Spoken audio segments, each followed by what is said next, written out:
into the C40 websites. The C40 is the consortium of municipalities that have signed on to the 15-minute city plan. And I read in their own documentation, this is relevant to the tri-state city idea, that their goals are to reduce caloric consumption to 2,500 calories a day by force, essentially, within the next 15 years, to ensure that the peasant class, which is everybody but the elitists, can't fly more than one time every 3 years, to not merely shift private car ownership from fossil fuel to electric, which is fundamentally impossible because the grid can't handle it, but to eliminate 90% of private car ownership so that people are forced to take unbelievably expensive in terms of time utilization and non-existent public transportation systems, and to limit the amount of travel that people can do outside of their neighborhoods. And, and then I watch the legacy media claim that pointing that out is something akin to a right-wing conspiracy, which it most certainly isn't, because you can just find the bloody documentation online.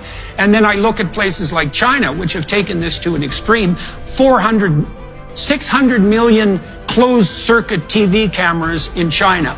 One for every 1.5 persons watching the Chinese all the time, able to monitor them 100% by face, and also to identify them by gait, and to limit their ability to do absolutely anything, to buy, to sell, to travel, to move, to leave their neighborhood, with this top-down surveillance system that perversely and consciously some of the Chinese engineers have actually named Skynet. And in a conscious attempt to produce a positive version of, the absolutely catastrophic, apocalyptic artificial intelligence that was in the bloody Arnold Schwarzenegger movies. And you can't even talk about this stuff without sounding like a raving conspiratorialist, but there it is. Now, tell me more about the tri-state city. So what have you seen? Because I don't know anything about it, neither does anybody else watching, I presume, except for, those who've gone down the rabbit hole with you. I was reading a book about cholera a couple of years ago. I think it was called Ghost Map. And interestingly, towards the end of the book, the author, in an otherwise excellent book, started talking about these smart cities where, basically everything, we don't have to worry about any disease anymore, that sort of thing. Last time I was in China, I got kicked out of Hong Kong in 2020. I was a bad boy. I was watching the protests, and they finally kicked me out after 7 months. But that was Hong Kong. But last time I was in mainland China, I was actually researching information more. I was in places like Nanjing and Shanghai and that sort of thing. But I was in southern China, where the Uyghurs are, for part of that trip. And I was talking with restaurant owners and farmers and that sort of thing. And various restaurant owners told me that when a Uyghur comes in, they are mandated by law to call the police immediately.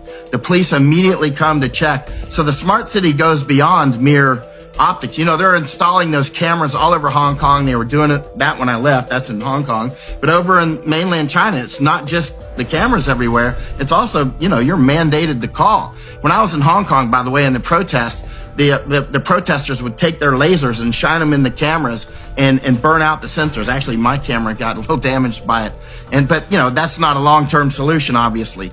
But what I'm getting to is these smart cities are clearly coming, and they're already here to some degree every time we use our cards and that sort of thing.